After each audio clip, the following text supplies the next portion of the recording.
o dinheiro que ganha? Tive 3 grandes amores. E ainda não cansei disso.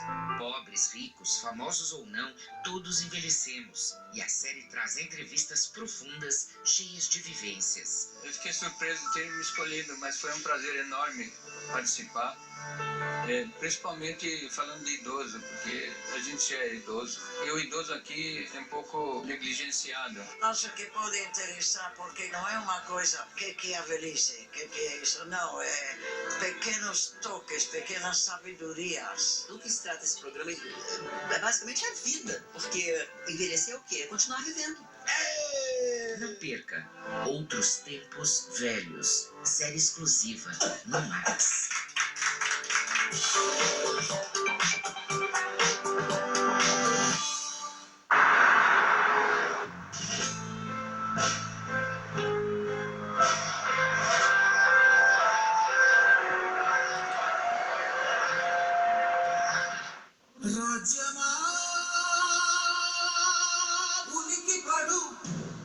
Um dos filmes mais caros da Índia. ఒక్కమాటలో ధర్మసం చెప్పు తెలుసా జ్ఞాపకాల్లోంచి కూడా తుడిచిపెట్టుకుపోయి చచ్చిలోగా ఒక్కసారైనా చూడాలని నువ్వు ఇంకొకసారి కసి తీరా ఈ చేతులతో చంపాలని నేను. Max apresenta o épico de um príncipe lendário. Bahubali, o início.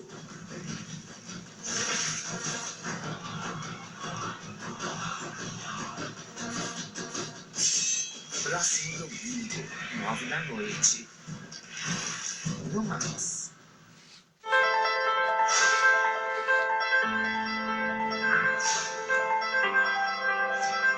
Não me preparei para a velhice. Ela disse, mas ninguém se prepara para a velhice, né? Sim, meu Deus, eu não vou, será que eu com 60 anos não posso mais usar minhas roupas apertadas como a minha vida inteira? Eu sei, né? Eu acho que a idade está na tua cabeça. Porque se eu falar, eu não faço porque eu tô velho, eu tô velho. Os limites são assim. Curva descendente. Vai aceitar? Muito bom, bebê. Eu não vou pensar o que vai acontecer amanhã, depois da manhã. O meu futuro é agora.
Olha, eu acho que a vida é uma coisa boa, pô.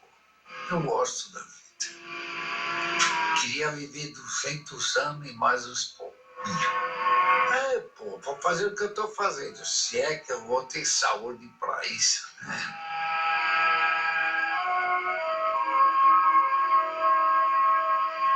70 anos fumando, mas se não fosse o cigarro, eu acho que eu estaria bem melhor.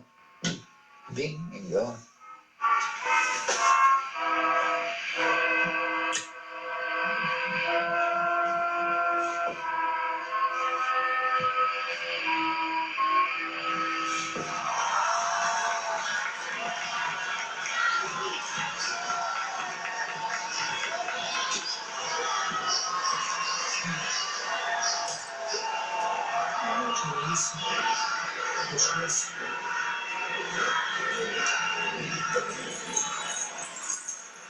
Eu tive assim um tipo de questionamento antes dos 60, sabe? Porque eu achava 60 uma idade assim muito emblemática. E aí fiquei na dúvida, assim, meu Deus, não vou, será que eu com 60 anos não posso mais usar minhas roupas apertadas, como a minha vida inteira eu usei, né? Aí fiquei inseguro, disse, como é que vai ser, né? Aí eu fiz 60 anos e vi que não mudou nada. Continuo sendo quem eu era. Agora eu acho ridículo essa história de melhor idade, isso eu acho tudo uma coisa ridícula. As pessoas estão ficando velhas, é isso mesmo, normal. Todo mundo vai ficar.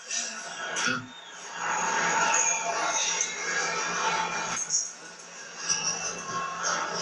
Não, né?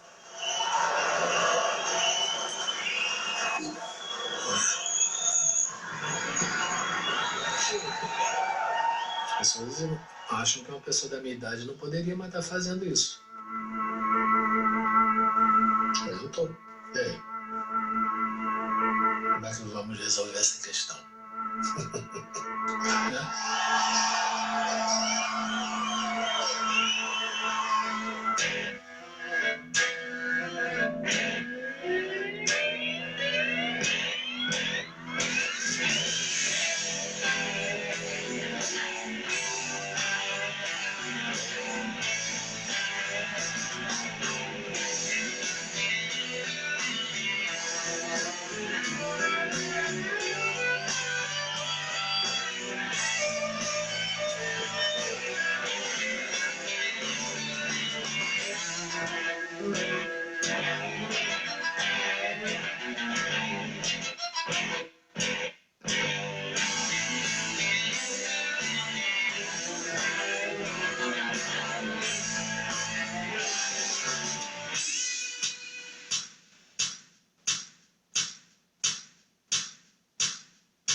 Quando eu olho no espelho, eu falo, porra, como eu tô velho, caramba, né?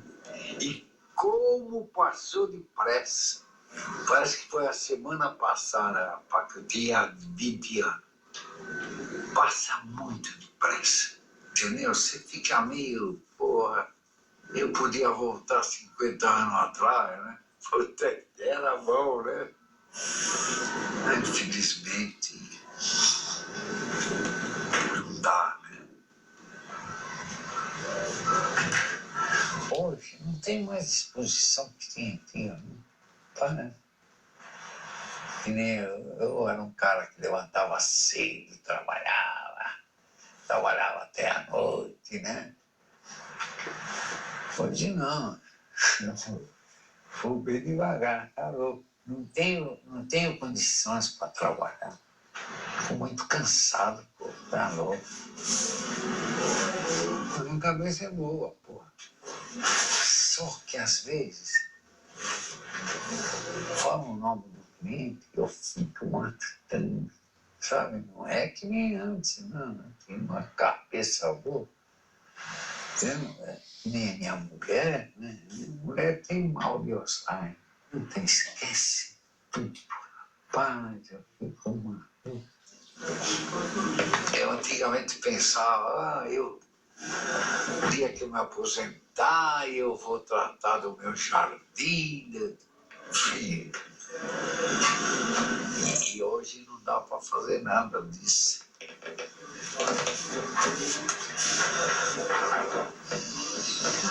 Eu acho que o futuro, do jeito que tá indo as coisas, não sei não.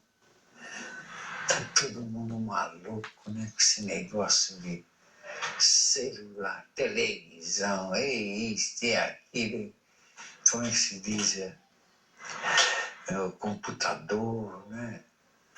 Os caras ficam mexendo. Eu entendo bolufas disso e não tenho paciência para aprender. O negócio meu é trabalhar, pôr um disco e tal. Entendeu? Ah, pô, será que todo mundo é louco, tá ficando louco, né? Hoje o CD não presta, é outro, é melhor hospital LP. Ah, mas o mundo tá cabeça pra baixo.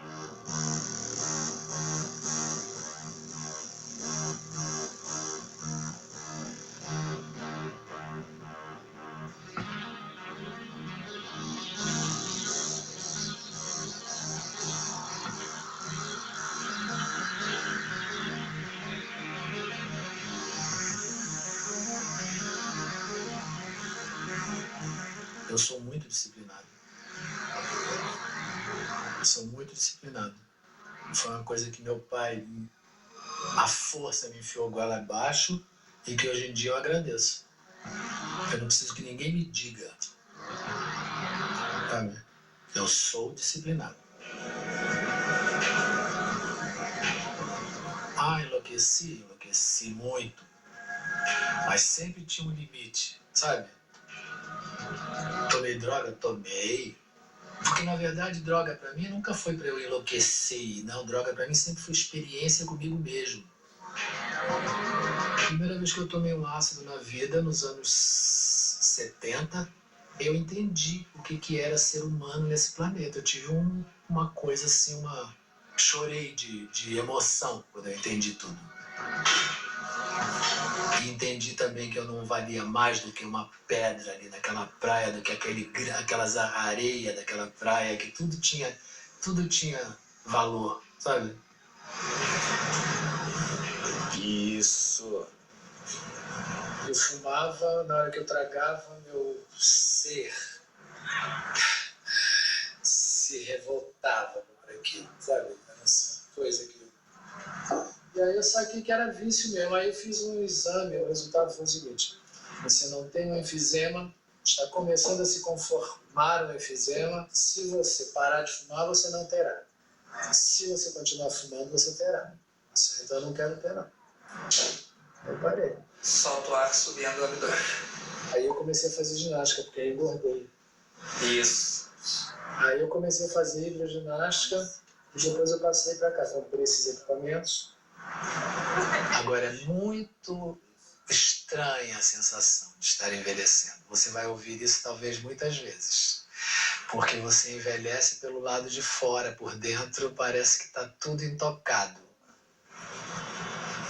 Tenho rugas, eu tenho marcas, eu tenho, sabe, eu sinto que meu corpo está se transformando, minha pele está se transformando. Mas o que eu vou fazer? Eu vou meter uma bala na cabeça por causa disso? Se é inevitável, não há o que fazer.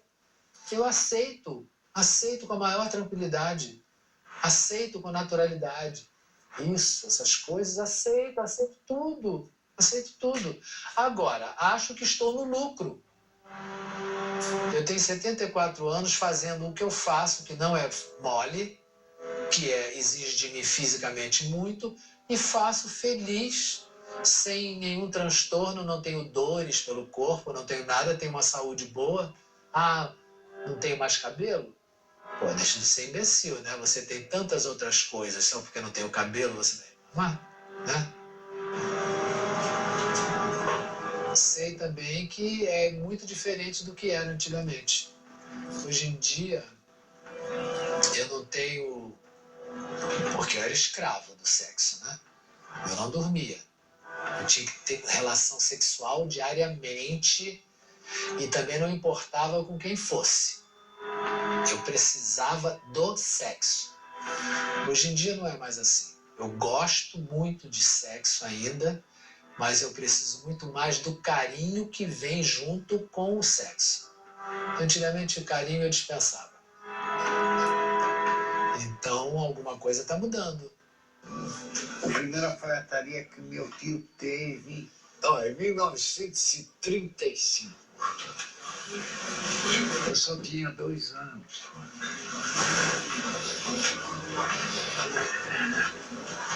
O negócio é o seguinte, eu tinha o meu pai, 3 irmãos dele, os 3 eram alfaiates. E meu pai, né? São 4. Meu pai tinha 2 irmãs e as 2 casaram com alfaiate. E tinha mais 2 primos alfaiate. Morreu todo, só fiquei eu.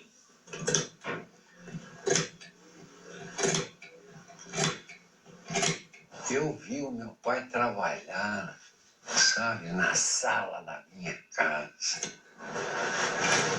E eu adorava o que ele fazia, né? E vi ele fumando cigarro de palha, rapaz. Porque o meu tio tinha alfaiataria na Rua São Bento, mandava serviço para ele em casa. Entendeu? E eu lá fui gostando e tal. Eu pus o ofício na cabeça e eu tinha 12 anos, quando eu iniciei, né?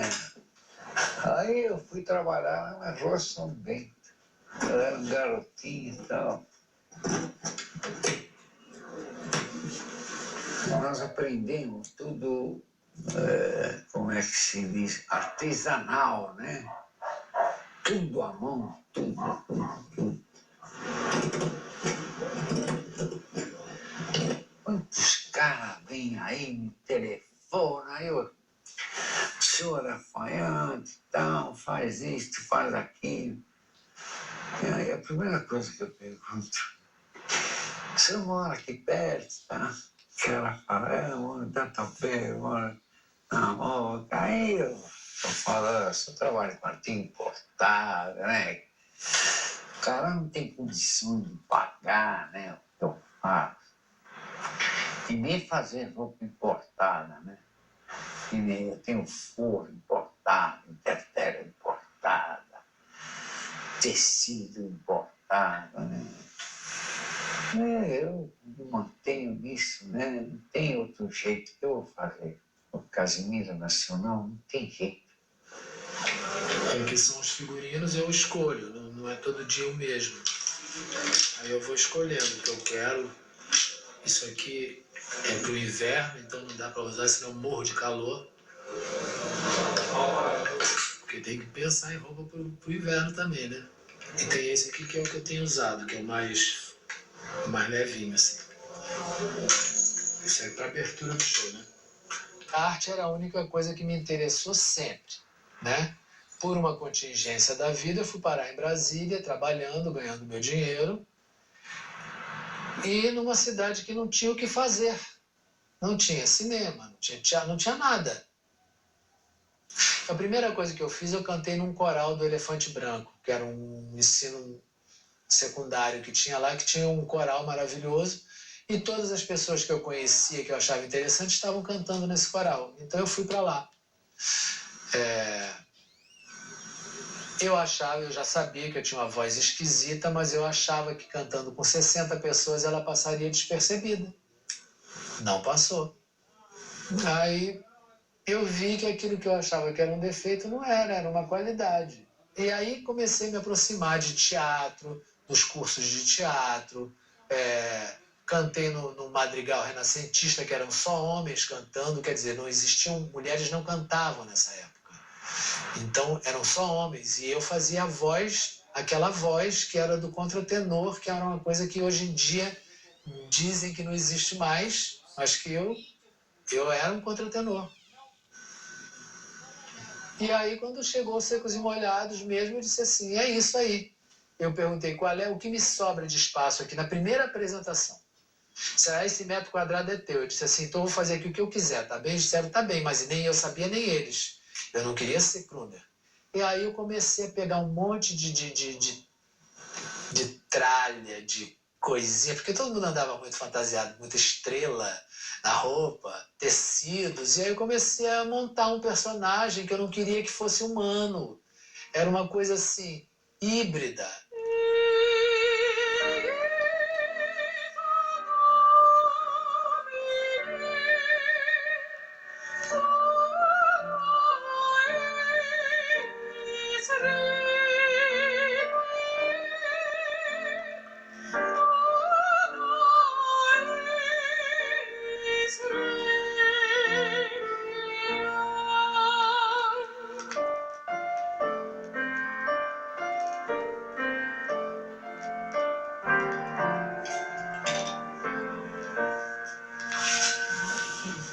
Por exemplo, você vai na Câmara dos Deputados, tá?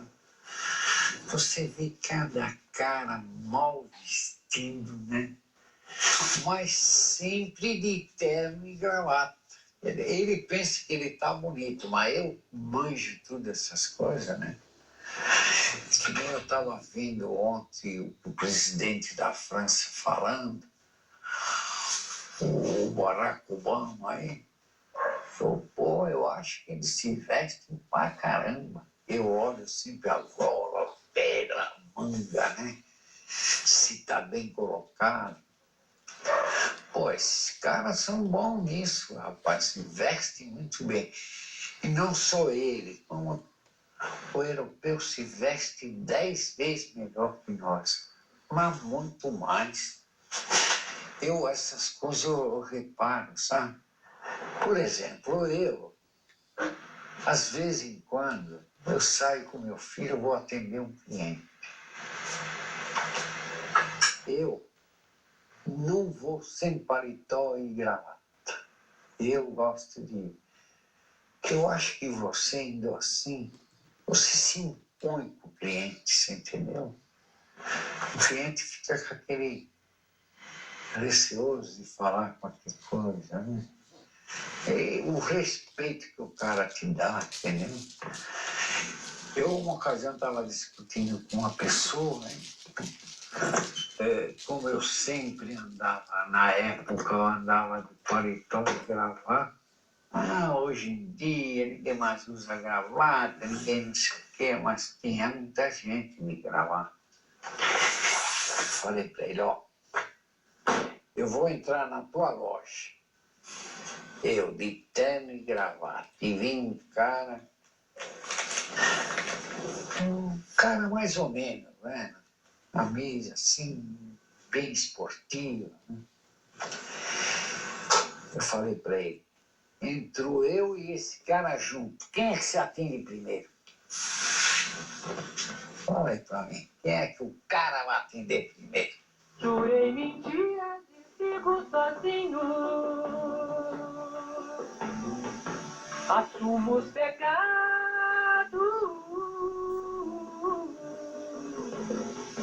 Os ventos do norte não movem moinho. E o que me resta é só um gemido. Minha vida, meus mortos, meus caminhos tortos. Por exemplo, fazer striptease radical, total, de tirar até o tapa-sexo. Isso não tem mais necessidade. Aquilo naquele momento, em 73, tinha uma utilidade pública, né? Porque eu era uma pessoa me manifestando num país onde não podia se manifestar nenhum pensamento original, nada. Tinham todos que se submeter. E eu transgredia.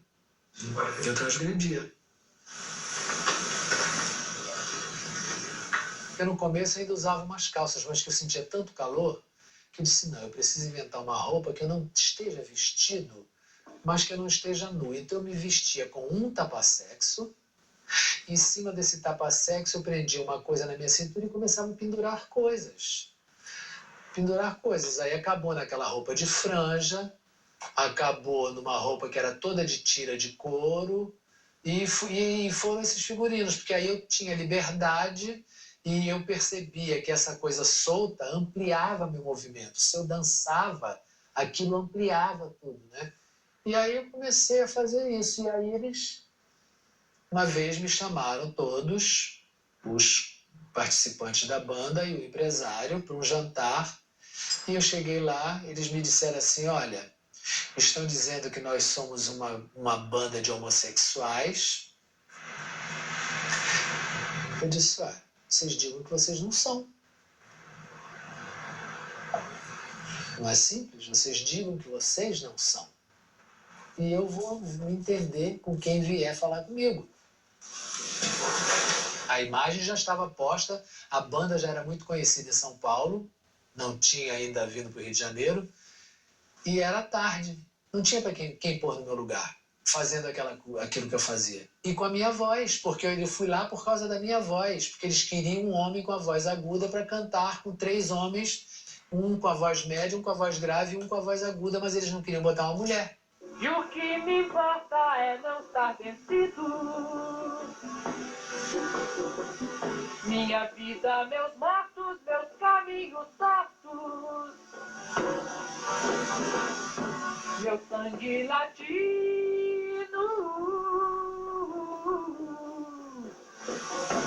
Minha alma cativa. O que causava o desassossego era uma imagem ambígua demais para o gosto deles, né? Porque eu dizia assim, eu, conscientemente, eu não quero ser um homem, não quero ser uma mulher, quero ser um homem, quero ser uma mulher, quero ser um inseto, quero ser uma cobra, quero ser uma ave, qualquer coisa. O que as pessoas quiserem ver em mim, que vejam. Sabe? Então eu não obedecia parâmetros de masculinidade ou de feminilidade, eu não obedecia isso, né? Não obedecia isso. Não podia requebrar. Por que homem não requebra? Mas Elvis Presley requebra, por que eu não posso requebrar? Elvis Presley já requebrava, desde os anos 60. Depois a censura cismou com o meu olhar. Você acredita? Cismou com o olhar. Eles disseram assim, você não pode se maquiar desse jeito, isso é coisa de mulher. Eu disse, olha, nunca vi uma mulher com a cara pintada de branco inteiro, e o olho de preto do nariz até aqui, e a boca preta, nunca vi. Então não é de mulher.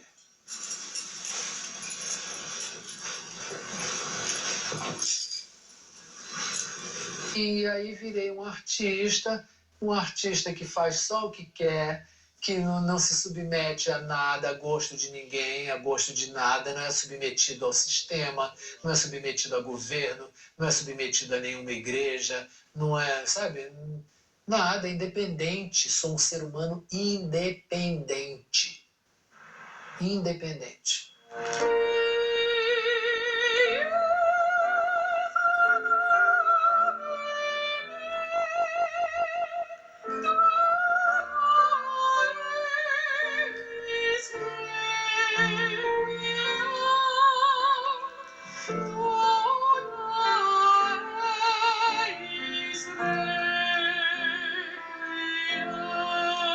E tinha um cara, e ele estava passando, sabe, não sei se dizer uma pinguela, estava passando assim. E o cara que estava embaixo viu ele passar, acho que era vingança, né? E deu um tiro no cara. O tiro pegou no coração, na carteira do cara. E não fez nada no cara. E o nome do cara? Valério. Você entendeu? Aí, por causa disso, meu pai pôs o meu nome de Valério. E eu sempre que saí, meu pai falava, você põe a carteira do lado esquerdo, você acredita?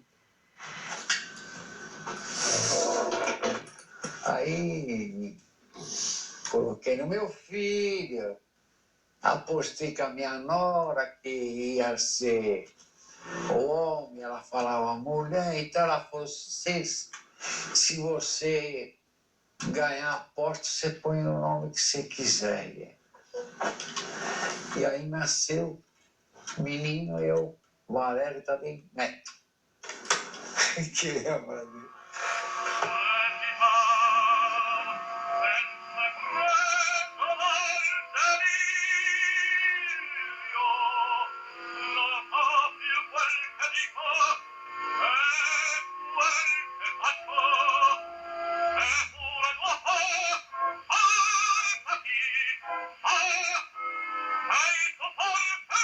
Meu pai era italiano, era romano. Eles moravam em Bolsena.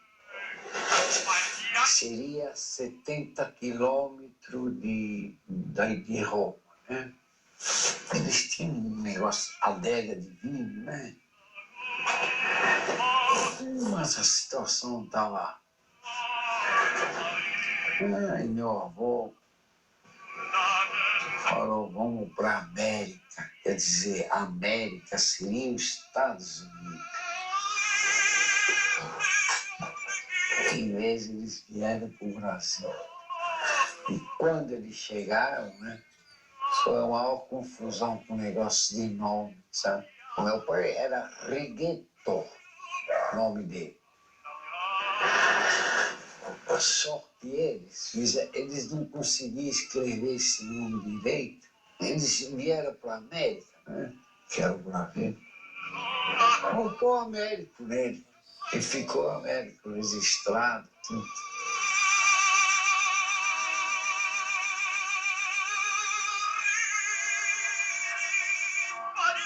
A rua em que eu morava só tinha 2 italianos, que era o meu pai e um outro calabrese. Pô, meu pai era um puta homem do cara, pô. Esse cara, a espanholada mexia nele. E o meu pai trabalhava, abria a janela assim em frente. Ele tinha uma fotografia do Mussolini a cavalo. Eu não sei, hoje eu acho que meu pai não era do lado do Mussolini, era um ditador. E tinha um espanhol que passava lá, olhava a fotografia, cuspia no chão e passava o pé. Meu pai falava continuamente, naquela época. Né? Este é meu pai. Este é irmão dele, meu tio. Esta é minha avó. Este é meu avô que perdeu tudo, coitado. E este é outro tio meu. Este é que ficou famoso. Você vê que ele está bem vestido, que ele tem até... Como é que chama esse polão? Falta 2 irmãs do meu pai que não estava nesse pó.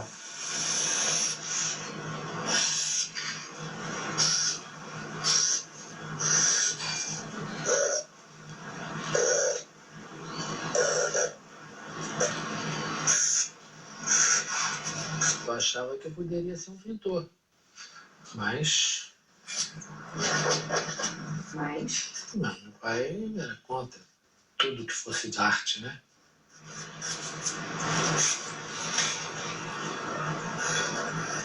Mas isso não foi assim tão novinho, mas assim com uns 12. Eu disse que eu queria ser pintor, ele disse que ele não queria filho artista não, que eu podia tirar isso da cabeça, que ele não queria filho artista. Aí com 17 anos, eu fui, me alistei na aeronáutica, a aeronáutica é voluntário, né? Me alistei na aeronáutica, na mesma hora transferi para o Rio de Janeiro e vim para o Rio de Janeiro viver minha vida. A hora que ele soube disso, ele ficou louco, ele disse que eu não ia, eu disse, já vou, agora é tarde, porque eu já tinha transferido meu alistamento para o Rio, né? Aí ele me disse assim, então se você sair de casa, você não conte nunca comigo, que eu não vou te ajudar em nada. Eu disse, tudo bem, pai, não quero nada seu. Eu quero viver minha vida. Eu quero ver o que é viver solto, sabe, sem ninguém me pondo de castigo. Eu com 17 anos, ele querendo me botar de castigo, tá louco?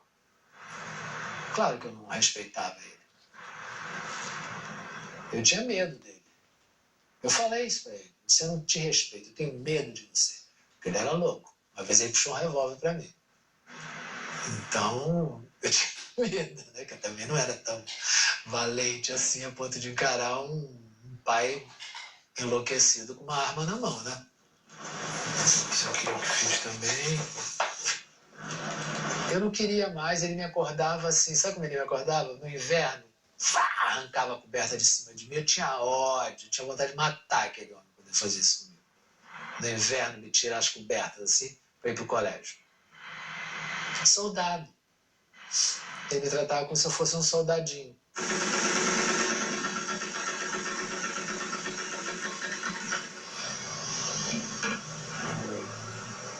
E meu pai tinha aqueles rádios capelinas, né?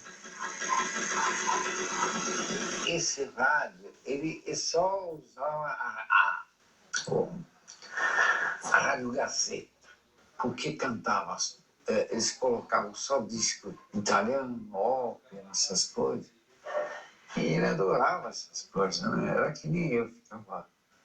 Que nem eu fico vendo ópera, trabalhando, e ele ficava ouvindo rádio. Na época, né?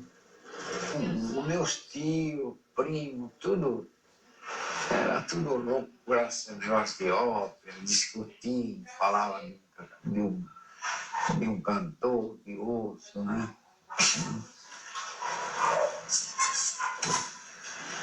A minha mãe também, depois que meu pai morreu, rapaz, ela não podia ver uma música da ópera, né?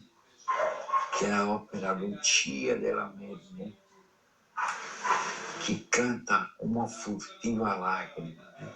Ah, rapaz, quando ela via essa música, ela chorava. Até o dia que ela morreu, ela...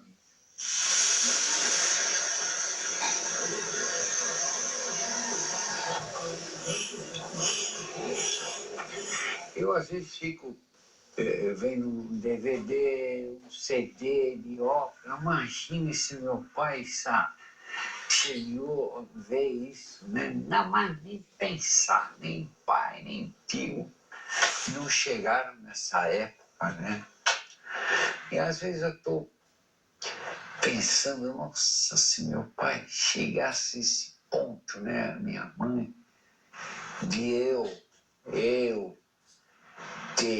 tive 2 apartamentos em Santos, tive casa em Santos, cheguei a comprar uma casa eu tinha 6 carros zero, troquei com uma casa, depois paguei umas prestações, que era uma casa enorme. Então só que eu joguei o dinheiro pela janela, sabe? Enfim, eu não posso me queixar, né? Então eu lembro desses fatos, né? Pô, se meu pai pegasse essa época, né?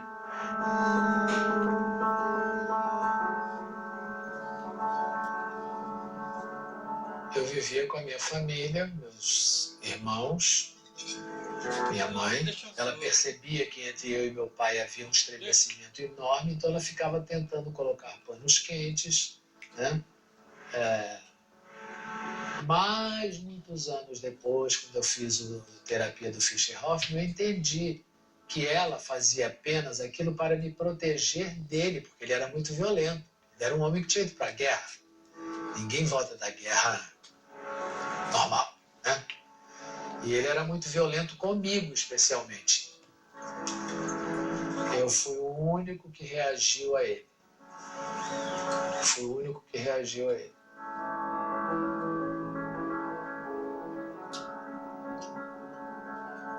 Reagiu que o pai achava ruim que ele era bispo.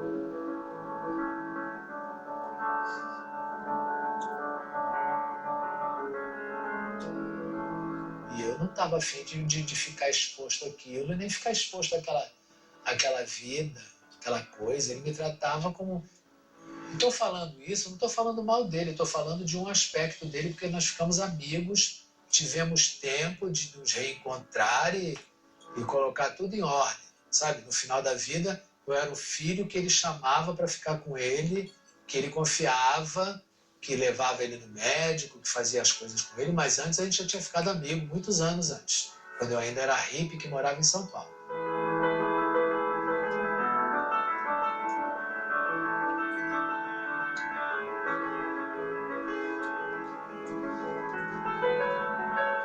E eu ficava assim, quando eu ia para qualquer lugar, eu ficava catando sementes, tudo que eu achava. Mas eu fazia objetos muito extravagantes. Só quem comprava essas coisas eram gringos, porque eles achavam muito exótico, sabe? E depois eu vi que eu podia usar aquilo, eu mesmo podia usar aquilo. No show meu, eu podia. Eu usei muita coisa que eu tinha guardado, sabe? Eu dei muita coisa de presente, dei muito para grupos de teatro, dava para amigos. As roupas de secos e molhados eu dei para os amigos brincarem em carnaval. Disse que eu não imaginava que isso ia virar isso. Sabe, que eu ia... Isso eu acho engraçado. Minha relação com a minha família sempre foi boa. Eu fui lá muitas vezes. Eu fui lá prevenir, antes dos secos e molhados. Eu disse, estou num negócio aí que eu acho que vai ser escandaloso. Acho bom vocês já ficarem preparados, né? Porque pode ser escandaloso. Aí minha mãe disse assim, susto vai tomar você, que quando a hora que você olhar lá para baixo, estou eu sentada na plateia. Eu disse, cuidado, mãe, eu posso estar pelada. E estive várias vezes pelada, né?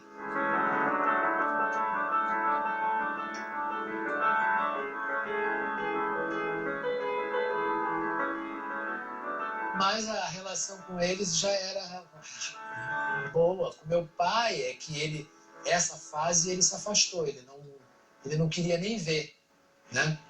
Mas quando eu fiz o meu primeiro disco solo, O Homem de Neandertal, ele foi a São Paulo assistir, tomou remédio pro coração, estava com a minha irmã e assistiu.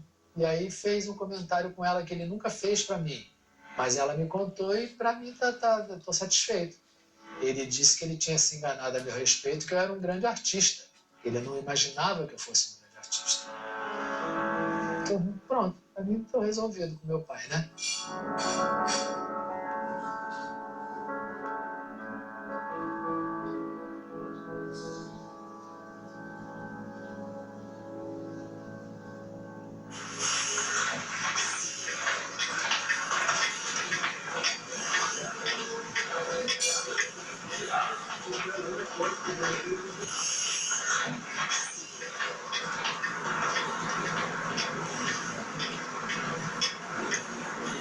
Sou casado há 57 anos. Não é fácil, né?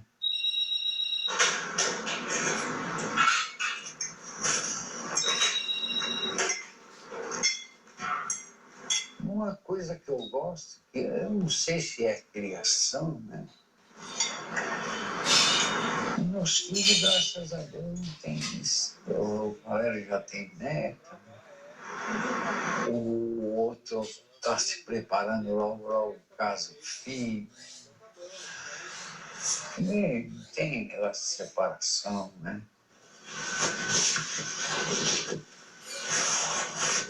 Eu acho melhor hoje, entendeu? Hoje o cara conhece a mulher e já vai com ela pra cama, né? E já se conhece tudo. Se não der certo, já vai, larga logo e acabou, né?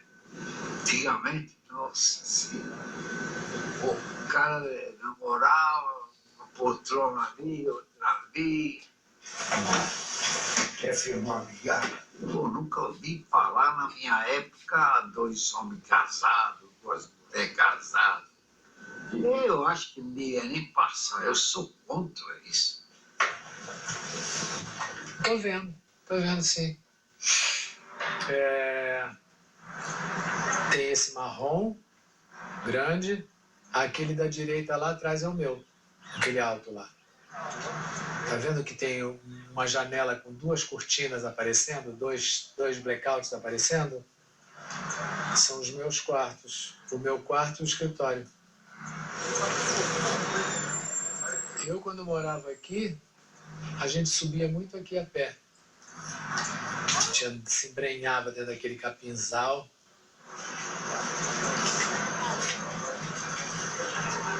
Tudo que eu acredito passa pela natureza e pelo respeito à natureza. Eu acho que nós estamos nessa peia. A humanidade está tomando esse couro no lombo exatamente porque desacralizou a natureza. Ela usa a natureza assim como... para quê? Vamos gastar, vamos estragar, vamos quebrar, vamos sujar, vamos queimar. É essa maneira.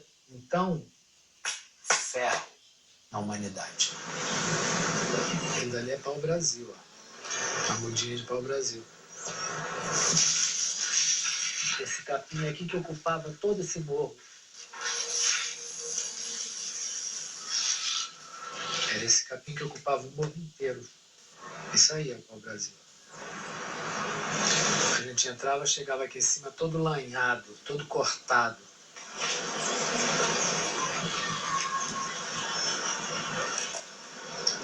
Sabe que os passarinhos que eu tenho lá na fazenda adoram essas. Adoram isso. É um alpistezinho, né? Eu me alinho com o sol, eu me alinho com a lua, eu me alinho com as estrelas. Eu sei que nós somos fragmentos de estrelas que chegaram nesse planeta e que nos formaram. Nós somos estelares, nós somos fragmento de estrela, poeira de estrela que chega aqui. É outra coisa que as pessoas não têm uma noção de que estamos pisando algo vivo. Isso aqui não é uma coisa estéril e inerte debaixo dos nossos pés. Isso é o nosso planeta. É o planeta que nos transporta, sabe? É o planeta que nos oferece tudo. Né? Tudo bom? Tudo bom. Vamos lá. Quanta elegância falou Palmeira?